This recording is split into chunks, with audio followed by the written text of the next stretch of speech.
नमस्ते, सुप्रभात। मेरा नाम रेनाल्डो अबुइर है। आज शुक्रवार 13 जून 2025 है और समय लगभग 12:15 एएम सेंट्रल टाइम है। मैं आज एक पैटर्न पेश करने के लिए रिकॉर्ड कर रहा हूं, जिसे मैंने एलोन मस्क का प्रेसिडेंट्स क्लब नाम दिया है। मेरे पाइपलाइन द्वारा पहचाने गए इम्यून जियो एंटिटीज पैटर्न का उपयोग राष्ट्रपतियों और राज्य प्रमुखों के आधिकारिक निवासों में इतना सुसंगत है कि यह नौकरी का एक मानक लाभ जैसा महसूस होने लगा है। इस पैटर्न की निरंतरता इसे पहचानना आसान बनाती है। मैं इन निष्कर्षों को दस्तावेज कर रहा हूं और जिन मामलों का मैं उल्लेख करूंगा उनके सबूत इस वीडियो के विवरण में दिए गए लिंक में समीक्षा के लिए उपलब्ध है। चलो ईरान के एक राष्ट्रपति परिसर से शुरू करते हैं। यह परिसर गैर स्थानीय वनस्पति से सुरक्षित है, जो मैंने पहली बार गाजा के एक समान परिसर में देखा था। लेकिन सबसे महत्वपूर्ण बात यह है कि दुनिया में सबसे ऊंचे 20 अर्धसैनिक स्कोरों में से कई इस एकल परिसर की परिधि के भीतर आते हैं। पूरी दुनिया की जमीन में से इतने सारे शीर्ष स्तरीय मार्करों का एक ही स्थान पर होना सांख्यिकीय रूप से असंभव है। यह संयोग नहीं है।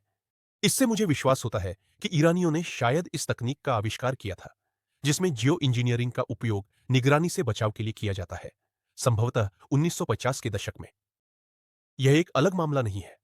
वेटिकन में पोप के आधिकारिक निवास अपोस्टोलिक पैलेस में भी इसी इम्यून एंटिटीज पैटर्न का उत्कृष्ट कार्यान्वयन देखा जा सकता है, और यह उच्च स्कोरिंग अर्धसैनिक स्थानों से घिरा हुआ है। मेरी प्रणाली ने इस अवलोकन को एलोन मस्क के पोप से मिलने की खबरों के साथ भी सह समूहीकृत किया है।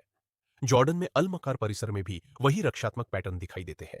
कुछ मामलों में उन्हें इन विशेषताओं को छिपाने के लिए उपग्रह चित्रों में हेरफेर करना पड़ता है। पेरिस में स्थित पालेस देलेलिसी में, जो एक महत्वपूर्ण स्थान है और जहां बहुत कम वनस्पति है, उन्होंने परिसर के वास्तविक लेआउट को छिपाने के लिए पेड़ों की छवियों को मोटे तौर पर कॉपी और पेस्ट करने का सहारा लिया है। लेकिन महल निश्चित रूप से भू सूचकांक में चिह्नित है। यह तकनीक दशकों पुरानी हो सकती है। ब्राजील में राष्ट्रपति निवास पलासियो दा अल्वोराडा 1950 के दशक में बनाया गया था।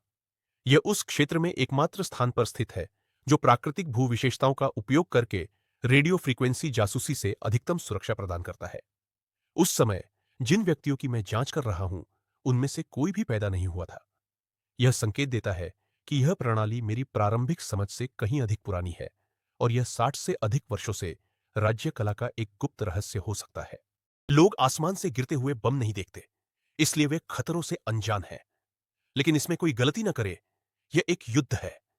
किसने सोचा था कि तीसरा विश्व युद्ध परमाणु हथियारों से नहीं, बल्कि रेडियो फ्रीक्वेंसी, आईफोन और पाइथन कोड से लड़ा जाएगा?